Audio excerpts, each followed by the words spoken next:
आप लोग। तो जी मैं काफ़ी दिनों के बाद कल मैंने एक ब्लॉग डाला था जो कि ऑलरेडी एडिटेड था, लेकिन कल सबने पूछा कि मैं कहाँ चली जाती हूँ, क्यों चली जाती हूँ, तो बस मुझे वायरल हो गया था। फिर गला ख़राब था, उसकी वजह से फीवर आ रहा था, जा रहा था। और फिर आपको पता है जब वायरल होता है और गला स्पेशली ख़राब होता है तो फिर कुछ दिन तो लग ही जाते हैं उससे बाहर निकलते निकलते। तो खैर जी अल्हम्दुलिल्लाह मैं बिल्कुल ठीक हूँ और आज हम लोग जा रहे हैं दूसरी सिटी। तो हस्बैंड का किसी से मिलना है और मैं उनकी होती हूँ पार्टनर। जब भी उन्होंने आउट ऑफ सिटी ट्रैवल करना होता है तो मैं उनकी जी ड्राइव पार्टनर बन जाती हूँ। तो उनको कंपनी, मेरे से अच्छी कंपनी कौन दे सकता है।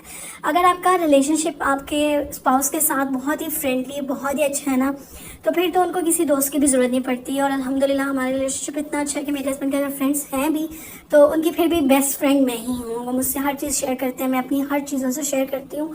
और हालांकि हमारी शादी अरेंज थी, लेकिन फिर भी अभी लगता ही नहीं, अगर मान ही नहीं सकता कि हम लोगों की शादी अरेंज थी। सबको ये लगता है कि शायद लव मैरिज थी, जो इतनी अंडरस्टैंडिंग है, इतना प्यार है और इतना अच्छा इनका रिलेशनशिप है। तो नहीं, बिल्कुल भी नहीं, हमारी 100% अरेंज मैरिज थी। लेकिन अल्हम्दुलिल्लाह अल्लाह पाक का शुक्र है कि बॉन्डिंग इतनी स्ट्रॉन्ग हो चुकी है, रिलेशनशिप इतना हमारा अच्छा हो चुका है कि सबको ये लगता है कि शायद लव मैरिज थी। तो खैर जी चाय ले लिया, चाय पीते पीते जाते हैं। तो वहाँ पे हस्बैंड काम खत्म करेंगे, फिर वापसी पे मुझे एक जगह पर रुकना है, तो वहाँ पर मैं आपको लेके जाऊँगी।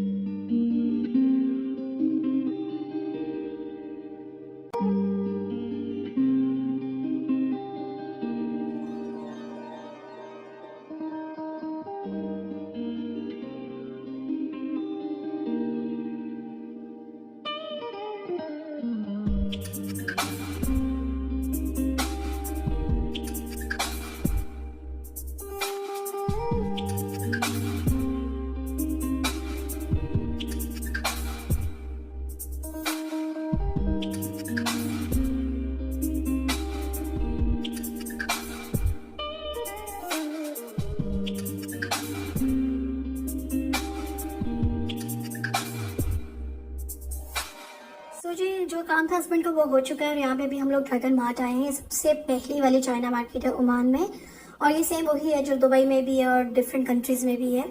तो हस्बैंड को यहाँ से कुछ टूल्स लेने थे, कुछ मशीन्स लेनी थी, तो वही इस स्टोर पे गया और इसके बिल्कुल सामने एक स्टोर था।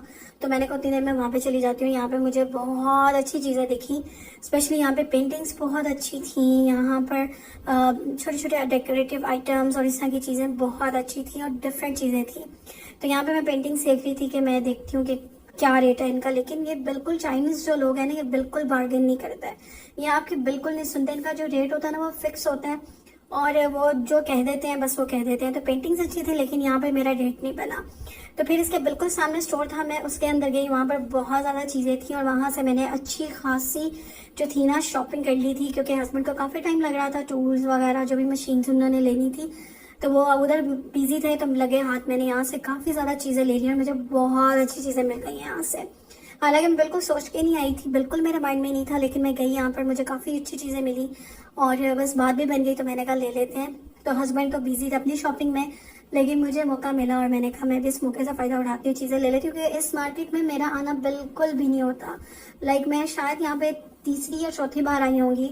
और ये रैक मैं कब से देख रही थी, ये मुझे यहाँ से मिला और यहाँ से एक ही दुकान से मैंने काफ़ी ज़्यादा चीज़ें ली हैं।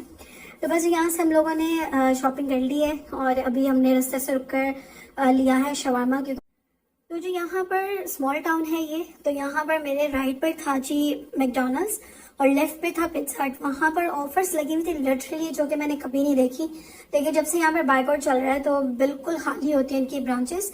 तो मैं भी आपको दिखाती हूँ, जैसे इधर सर्विस लेन से निकलते हैं तो मैं आपको मैकडॉनल्ड्स दिखाती हूँ। यहाँ पे ये इतनी ग्रैंड ऑफर लगी हुई थी, 1 रियाल में मील आपको मिल रहा था पूरा, जो कि कभी भी नहीं मिलता। और जब से बाइकआउट स्टार्ट हुआ है पिछले 1 महीने से, इतनी ज़्यादा ऑफर्स आती है मैकडॉनल्ड्स पर, लेकिन कोई फ़ायदा नहीं हो रहा। अभी भी आप देखें ब्रांच बिल्कुल खाली है, ड्राइव थ्रू बिल्कुल खाली है। और ओमान में तो बाइकआउट जो है मैकडॉनल्ड्स का, पिज़्ज़ा हट का, स्टारबक्स का बहुत स्ट्रॉन्ग जा रहा है। तो खैर जी हमने ले लिए यहाँ से गर्मा गर्म शवारमा। हमने कहा शवारमा खाते खाते घर चलते हैं।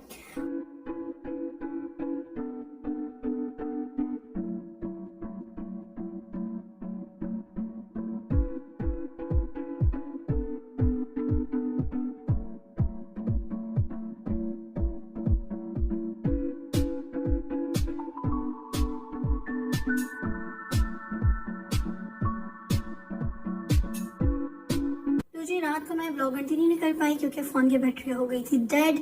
तो बस ये मैंने आज डे 2 को यहीं से कंटिन्यू किया है और अभी दोपहर के खाने में बन रही है जी मिक्स बिरयानी, जो कि बहुत ही इजी वाली होती है, सेम लाइक पुलाव। वो बना रही हूँ, हस्बैंड के दोस्त आ रहे हैं, उन्होंने एकदम से बोला कि मेरे दोस्त आ रहे हैं तो कुछ बना लो। तो मैंने जल्दी से चिकन निकाला, चावल भी हुए, तो मैंने कहा सबसे अच्छा ये मिक्स बिरयानी होती है जो कि जल्दी से बन जाती है। साथ में मैंने कहा मैं सेवइयाँ बना लूँगी, रायता, सैलेड और शामी कबाब है, वो जल्दी से रेडी हो जाएंगे। तो बस यहाँ पर झटपट से मैंने तैयारी शुरू कर दी फिर इस बिरयानी की। जब मुझे बहुत ही झटपट वाली बनानी होती है तो मैं सिंपल मसाला चिकन जो होता है ना, सब चीज़ें इकट्ठी डालकर उसको अच्छे से भून लेती हूँ इस तरह, और फिर इसमें मैं राइस डाल देती हूँ पानी डालकर। तो पुलाव के लिए तो मैं हमेशा सूखा धनिया, सौंफ, गार्लिक से अरक निकालती हूँ, फिर उसमें इमली भी जाती है, आलू बुखारा, अचार वगैरह भी जाता है। लेकिन इस बिरयानी में क्या होता है, ये बस सिंपल सा आपने मसाला बनाना है घर के मसाले डालकर, और इसमें मैं स्ट्रेट पानी डालकर चावल डाल देती हूँ, तो ये भी बहुत मज़े की बनती है और बहुत ही अच्छा फ्लेवर आता है। अगर आपके पास बिरयानी मसाला है तो आप आधा बिरयानी मसाला डाल लें और आधे घर के मसाले डाल लें, लेकिन मैं ज़्यादा घर के मसाले डालती हूँ, थोड़ा सा बिरयानी मसाला डालती हूँ, तो इसलिए मुझे घर के मसालों का ना फ्लेवर ज़्यादा अच्छा लगता है। तो बस यहाँ पर मैंने गर्म पानी डाला है, और जब भी आप चावल बना रहे हो या सालन बना रहे हो तो आप गर्म पानी डालेंगे तो चावल में उबाल जल्दी आ जाएगा, और अगर आपने जल्दी कुकिंग करनी है तो उसमें ये टिप बहुत काम आती है। फिर आपको वेट नहीं करना पड़ता कि पानी अभी उबलेगा फिर आप इसमें चावल डालेंगे।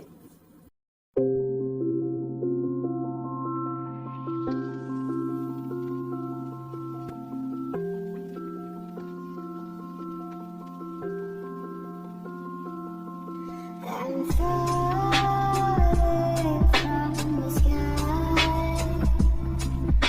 I'm landing on the cloud. You kissed me like a star, and I started to fly over the clouds.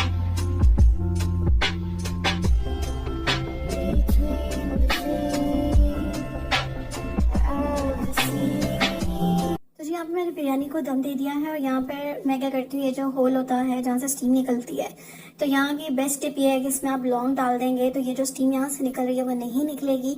कुछ लोग फॉइल पेपर का यूज़ कर लेते हैं, कुछ लोग जो किचन नैपकिन होता है इसका इस्तेमाल कर लेते हैं, तो मैं तो इसमें सिर्फ एक लौंग रख देती हूँ, तो ये जो स्टीम है वो नहीं निकलती और चावल जो है इनका परफेक्ट जो है ना वो दम आ जाता है। तो कॉफ़ी मैंने कब से बनाई हुई बेचारी पानी बन गई है, और जब जल्दी जल्दी में काम करना होता है ना तो मेरी कॉफ़ी अक्सर उसका ये हाल हो जाता है, बेहाल हो जाती है बेचारी। तो बस ये मैंने कहा जल्दी से सवैयाँ रेडी कर लेते हैं। तो सवैयाँ मैं अभी माइंड में ये सोची थी कि मैं अंडे वाली सवैयाँ बनाऊँ या मैं दूध वाली बनाऊँ, अंडे वाली बनाऊँ, दूध वाली बनाऊँ, बस यही सोच रही थी, क्योंकि दूध वाली में थोड़ा टाइम लगता है पकने में, अंडे वाली में वो फ़ौरन झटपट से बन जाती है।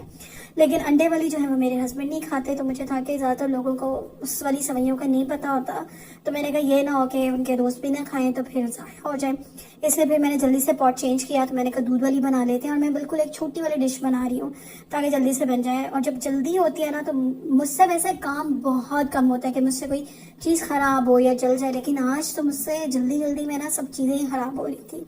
जैसे कि मैंने घी डाला था अंडे वाली सवैयों के हिसाब से, तो वो घी अभी इसमें हो गया है काफ़ी ज़्यादा। तो अभी जैसे मैं दूध वगैरह डालूंगी तो फिर ऊपर आ जाएगा, तो फिर मैं ऊपर से निकाल लूंगी, क्योंकि अभी इस स्टेज पर दूध निकालना ना इसमें से बहुत मुश्किल है, वो घी निकालना बहुत मुश्किल है। तो बस ये कंफ्यूजन के चक्कर में ना काम थोड़ा सा ख़राब हो गया कि घी थोड़ा ज़्यादा चला गया, क्योंकि जो अंडे वाली बनती है उसमें अंडा जाता है, फिर उसमें आप ड्राई मिल्क पाउडर भी ऐड करते हो, तो फिर वो थोड़ी सी ना उनमें घी ज़्यादा हो तो वो मज़े की लगती हैं।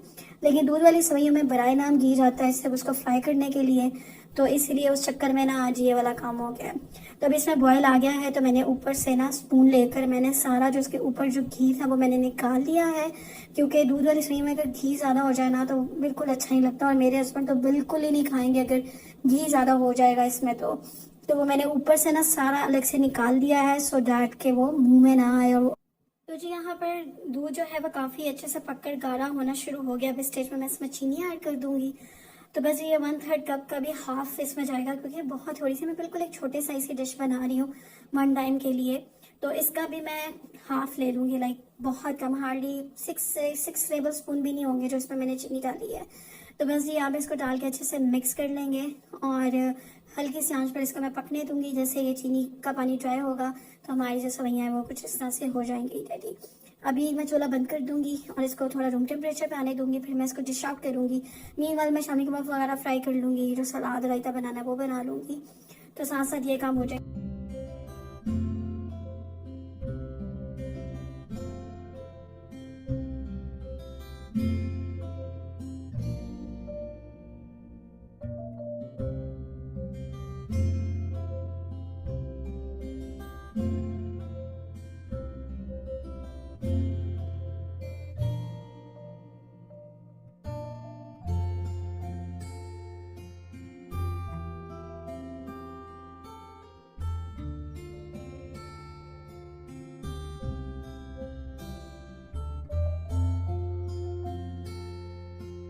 सो ये है बिरयानी का फाइनल लुक। अभी मैं इसको डिश आउट किया, फिर मैंने कबाब फ्राई किए थे, रायता सलाद मैंने झटपट से बना लिया था, लेकिन आगे मैं कुछ भी रिकॉर्ड नहीं कर पाई थी क्योंकि टाइम बहुत कम था और करने के लिए काम बहुत ज्यादा था। तो ये था मेरा व्लॉग, कैसा लगा जरूर बताइएगा। I will see you tomorrow guys, take care, Allah Hafiz.